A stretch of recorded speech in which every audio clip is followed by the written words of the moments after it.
Hi, Oka here. Today we're talking a little bit about wheel and tire safety. When you go to a dealership, if you have a new car and they do the service on your car, they always have a tendency to rotate the wheels and tires. And that's a nice thing. When you go to get new tires on your car, it's basically very similar, except you're not obviously rotating them, just taking them off and putting it back on. But one thing I've found out over the years is, depending upon the tire shop,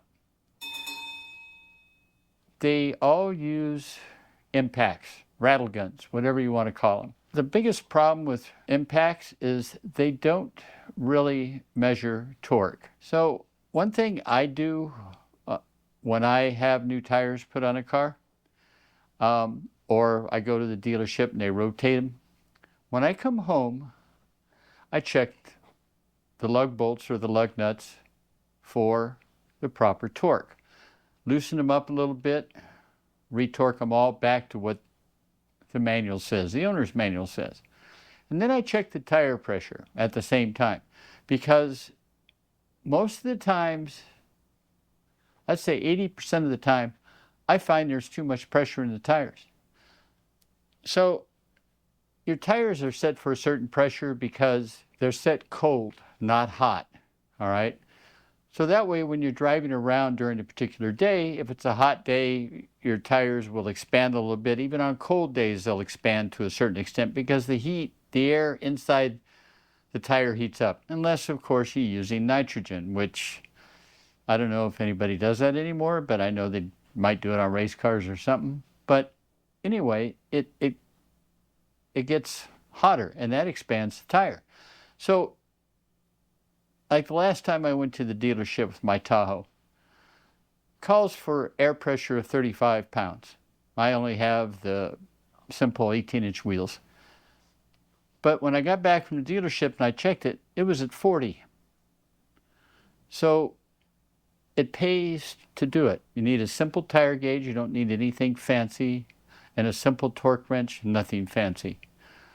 But this makes sure that your wheels were put on correctly. I mean, rattle guns can be too high of torque or they can be too low.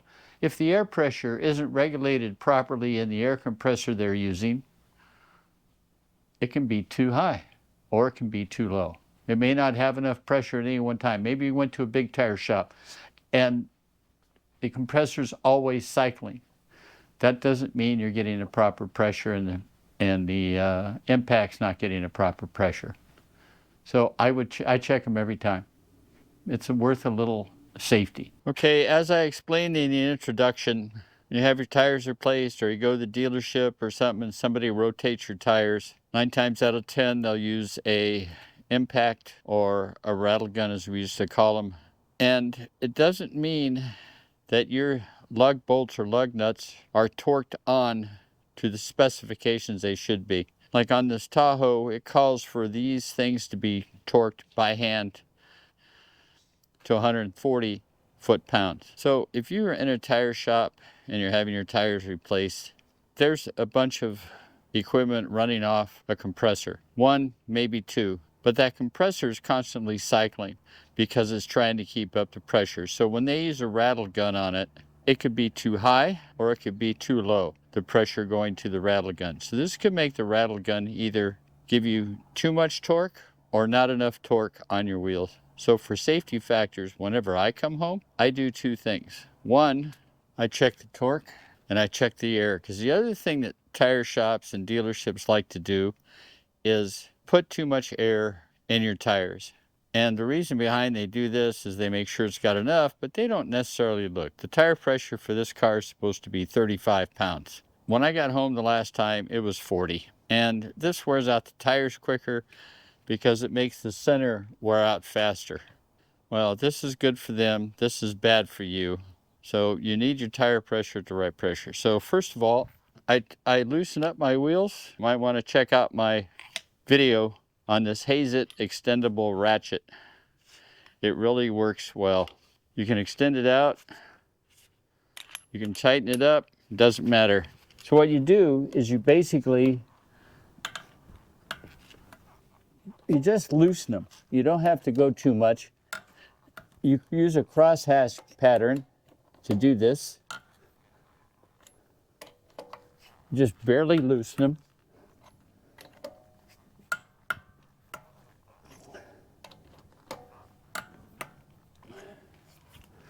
And then you re-torque them.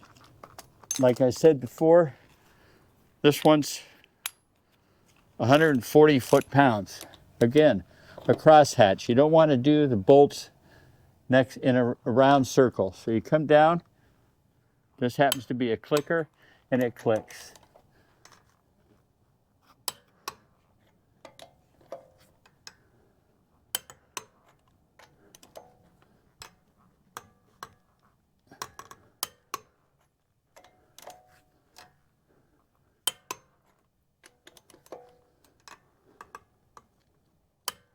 If you want to, you can make sure that the first ones are done properly. And that's it. Now your wheel's torqued on right. Now, you need to check the tire pressure.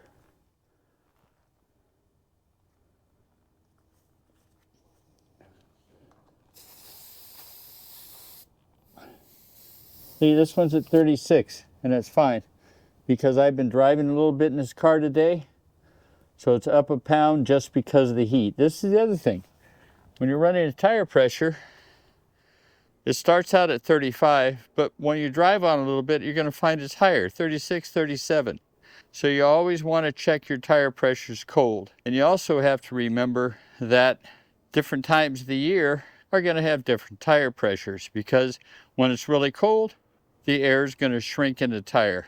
So you want to check it when you have different seasons and everything else. So it's a good idea to check your tires every now and then. Anyway, this is what I do. You don't have to.